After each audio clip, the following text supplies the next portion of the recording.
परमेश्वर की स्तुति हो, परमेश्वर की जय जयकार हो। परमेश्वर ने यहाँ अपने आज हमको फिर से मिलने के लिए मौका दिया और परमेश्वर की वजन से हमको सुनने के लिए प्रभु ने आप लोगों को इकट्ठा किया है। हम परमेश्वर की बातें सुने तो हम उससे ध्यान से सुने और उस जब सुनेंगे तभी आप लोगों को मालूम पड़ेगा कि परमेश्वर क्या चाहता हमसे। हम स्वर्ग की राह के बारे में हम सुन रहे, हमारा सब्जेक्ट स्वर्ग की राह है, उसके बारे में हम पढ़ रहे थे और सुन रहे थे।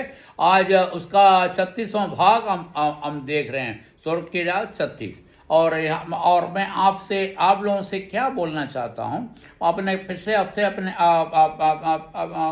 पिछले बार हमने सुना था परमेश्वर ने हमारे लिए अपना जान दिया और हमें पाप से मुक्त करवाया। पहले हम किसके आधीन में थे? शैतान के आधीन में थे। शैतान हमें क्या बना कर रखा था? गुलाम बना कर रखा था। और गुलाम मतलब वो जो कहता है उसके हिसाब से ही आपको चलना पड़ता है, उसके अंदर कोई भी बदलावट नहीं कर सकते हैं। हम कुछ भी काम करें, वो जो भी काम करवाएगा उसके लिए वो हमको कुछ भी वो पे नहीं करेगा। बस ये है कि आप गुलाम हैं और उसकी बात सुनो और उसके अलावा कुछ नहीं। और हमें शैतान क्या करता है? गलत राह पे हमको लेके जाता है। ये सब अपने पढ़ लिए, सुन लिए। अब आगे की बात, अब परमेश्वर ने हमें हमारा जो पाप का सजा है उसने भोगा और हमें खरीद लिया। किससे खरीद लिया? शैतान के आदमी, क्योंकि शैतान के गुलाम थे हम। एक गुलाम को फ्री नहीं करते हैं, एक गुलाम दूसरे मालिक के हाथ बेचा जाता है। और वैसे ही परमेश्वर ने जब शैतान से बात किया और उससे बोला कि हमारे बच्चों को हमको वापस चाहिए, तो बोले हमारा गुलाम है, हम इसको दे नहीं सकते, इसकी मोल दो। उसका मोल देंगे तभी हम देंगे। बोले कि इसका मोल क्या है? बोले कि हाँ, हमको इसका मोल मतलब इसकी जगह पर हमको दूसरा व्यक्ति चाहिए, जो मतलब आप खुद हमको देंगे तभी हम इसको छोड़ सकते हैं। मतलब हम खुद मतलब देना मतलब तुम्हारी जान मुझे चाहिए। आप मेरे एक गुलाम की जान ले रहे हैं तो मेरे को चाहिए, मैं आपका जान चाहिए। और आपके जान मतलब क्या है कि हमें मालूम है तुम परमेश्वर हो, तुमको कोई मार नहीं सकते। बाकी मैं चाहता हूं कि तुम अपने आखिरी बूंद तक मुझे दे। आखिरी बूंद मतलब आपको मालूम है खून में क्या बसता है? प्राण बसता है। यदि खून सब निकाल दिया जाएगा तो क्या होगा? हम मर जाएंगे, क्योंकि हमारे प्राण जो है खून निकल गया मतलब मर जाएंगे। और यही उन शैतान ने कहा कि मुझे आपका आखिरी बूंद तक हमें चाहिए और आप उस पापी का सजा आपको भुगतना पड़ेगा। और उसी प्रकार परमेश्वर ने उसके कहने के मुताबिक या नहीं तो जो बात हुआ, ये तो वचन में ये बात लिखा नहीं है, उसके बाद में अपनी तरफ से बात कर रहा हूँ। और बाकी क्योंकि जो चीज हो रहा है उसके बारे में बता रहा हूँ, आपको समझा रहा हूँ। परमेश्वर ने अपने आप को दे दिया हमको बचाने के लिए। परमेश्वर ने किसको दिया? अपना एकलौता पुत्र, जो उसका समान था, उसके इक्वल था, उसके बराबर था, जो परमेश्वर ही था। उस परमेश्वर ने खुद अपने आप को हमारे लिए दिया। सबसे बड़ी बात तो मैंने आपको बोला था, आपने याद है, मुझे मालूम नहीं है। अरे ये शैतान को किसने बनाया? अरे शैतान को बनाने वाला यही परमेश्वर है। और जो बनाने वाला क्रिएशन जो है, क्रिएटर से बोलता है, मतलब जो सृष्टि जो है, सृष्टिकर्ता से कहता है कि हमको इसका मोल चाहिए। अरे तुमको बनाया इसने। यदि मैं परमेश्वर होता तो मैं कहता तू कौन है बाबा? मैं तेरे को बनाया, मैं तेरे को अभी मैं तेरी बात को ख़त्म कर देता हूँ। क्योंकि एक तरह से देखा जाए तो आप देख सकते हैं कि जो मालिक है, जिसका गुलाम होता है, गुलाम को वो मार भी सकते हैं, क्योंकि वो उसका अपना खुद का। और यदि परमेश्वर ने यदि शैतान को बनाया, शैतान को मार नहीं सकते थे क्या? बिल्कुल मार सकते हैं। बाकी परमेश्वर ने उसके लिए उसको मारना नहीं है लिखा है। उसका वो परमेश्वर क्या चाहता है? उसको पूरी सजा दे, क्योंकि उसने जो पाप किया उसका पूरा दंड देना है। और उसका पूरा दंड कैसे देंगे? उसको नरक में भेज दिया जाए। नरक मतलब जहाँ जलती हुई आग, जलती हुई आग मतलब जो बुझता ही नहीं है, उस आग में फेंकने के लिए परमेश्वर ने उसको बनाया, क्योंकि उसने पाप किया।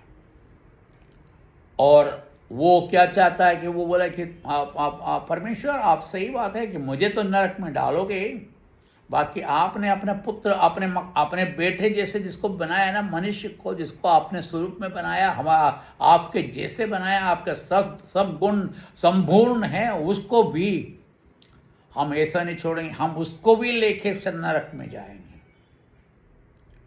तो शैतान ने क्या करा, हमें नरक में ले जाने के लिए हमें उसकी इच्छा के मुताबिक हमको मोड़ दिया।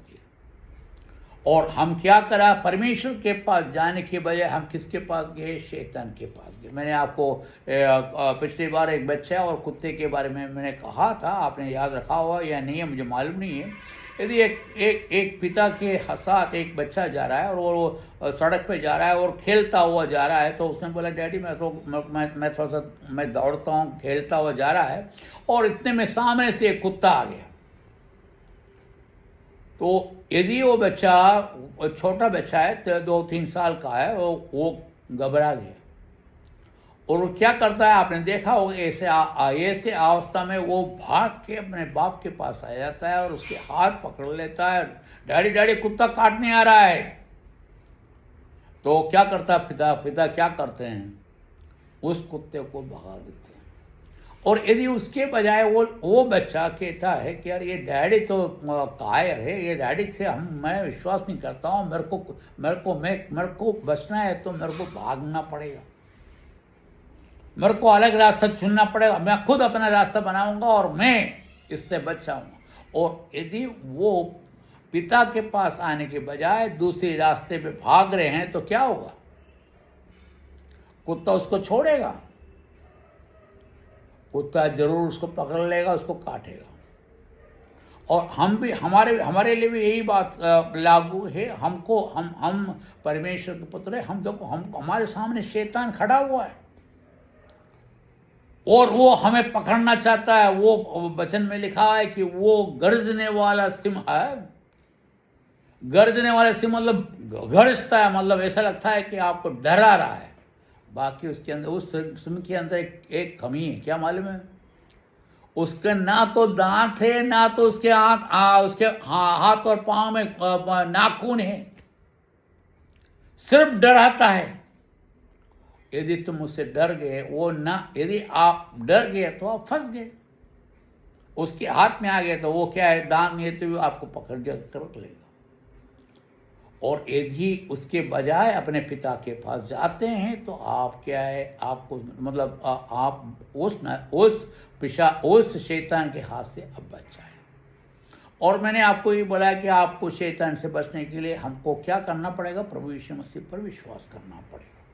और यदि प्रभु यीशु मसीह पर विश्वास करते हैं तो आपके सारे पाप को धो देंगे, और सारे पाप को धोने के बाद आपको अपना पुत्र बना देंगे। सबसे पहला काम वो क्या करता मालूम है, जैसे ही आपने उस पर विश्वास किया, उसको अपने हृदय में लिया, और हम ये के और उसने ये बोला है कि मैं पापी हूँ, मेरे से गलती हुआ, परमेश्वर मुझे माफ़ करो करके हम उससे प्रार्थना करके उसके सामने जाते हैं, उसके हाथ जोड़ते हैं और उससे माफ़ी मांगते हैं, तो परमेश्वर क्या करेगा, वो उस पाप से तो मुक्त करेगा, उसके साथ क्या करेगा मालूम है, अब गुलाम नहीं, अब बेटा बन गया है। क्या बन गया है, अब बेटा बन गया है, बेटी बन गया है। क्योंकि परमेश्वर ने आपको गुलामी से खरीद कर आपको मुक्त कर दिया है। आप फ्री बर्ड है, आप कहीं भी जा सकते हैं। कोई नहीं, आप परमेश्वर का बच्चा भी, आपका बच्चा भी बना दिया, आप परमेश्वर के पुत्र बन गए। कितना अजीब बात है। देखिए, जो व्यक्ति जिस परमेश्वर ने जिसमें बनाया वो गलती करके शैतान के पास जाने के बाद परमेश्वर ने अपने आप को जान देकर आपको मुक्त कराया नहीं, आपको अपना बेटा बनाया। तो सबसे बड़ा फायदा, आप पहली बात तो आप शैतान से मुक्त हो गए। दूसरी बात क्या है? आप शैतान से मुक्त हो गया। दूसरी बात क्या है? परमेश्वर का पुत्र बन गए। अब आप लोग कौन है? आप और मैं क्या है? आप और मैं परमेश्वर के जो भी संपत्ति है, पुत्र मतलब परमेश्वर की जो भी संपत्ति है उसका आदि, मतलब हमारे अधिकार में आ गए। और इसलिए परमेश्वर के वचन में लिखा हुआ है कि परमेश्वर ने सभी अनुग्रह तुम्हें दिया है। अब मतलब जो पिता परमेश्वर अपने पुत्र परमेश्वर को जो आत्मिक स्वर्गीय अनुग्रह दिया हुआ है, वो स्वर्गीय अनुग्रह हमको दिया है। देखो, 3 फायदा देखा है आपने। एक तो शैतान से मुक्त, दूसरे हमें पुत्र बनाया, और तीसरा उसका सब कुछ का अधिकार हमको दिया। मतलब एक राजा का पुत्र का क्या हो गया? उसको राजपाट मिल गया, हमको राजा बनाया। हमको परमेश्वर के वचन में लिखा है, हमने आपको राजा और पुरोहित बनाया है। पुरोहित मतलब आपको मालूम है, अपने हिंदू धर्म के हिसाब से हम क्या करते हैं? पुरोहित के पास जाते हैं, पूजा पाठ करते हैं, और उसके हमारे प्रार्थना कौन स्वीकार करते? किस प्रकार भगवान को अपन समर्पित करते हैं? हमारे पूजा पाठ का थाली जो है हम पुरोहित के हाथ में देखते हैं, और पुरोहित क्या करता है? वो देव और देवी के सामने रख के और उसके उस प्रकार से हमारे जो गिफ्ट है उस भगवान को देते हैं। और हम अब पापी नहीं, हम पुत्र हो गए। दूसरी बात, हम पुरोहित भी हो गए, ताकि हम परमेश्वर से सीधा बात कर सके। हमें दूसरे पुरोहित की जरूरत नहीं है। हमारे स्वर्गीय पुरोहित है वो पुत्र परमेश्वर है, जो हमको हमारे लिए जान दिया। तो उसने हमें पुरोहित भी बनाया, ताकि हम परमेश्वर को, पिता परमेश्वर की स्तुति और प्रशंसा कर सकें। हमें किसी पर निर्भर रहने की जरूरत नहीं है। आज मैं यहाँ पर, मेरे टाइम यहाँ पर ख़त्म होते, मैं कल बाकी के बात बताऊँगा। परमेश्वर ने हमें क्या दिया? हमें 4 चीज़ दिया। मैंने 4 चीज़ के बारे में, मतलब और बहुत सारे अनुग्रह में आपको फिर बताऊँगा। परमेश्वर की स्तुति और प्रशंसा हो, हमें बेटा और बेटियाँ बनाया है, और उसकी स्तुति और महिमा करें, और ये मौका कभी ना छोड़ें। और मेरा नंबर 9791843308 9791843308 ये मेरा नंबर है। मुझे कभी भी बुला सकते हैं। प्रभु की धन्यवाद हो, प्रभु की स्तुति हो। परमेश्वर आपकी आशीष से भरपूर करे। आमीन।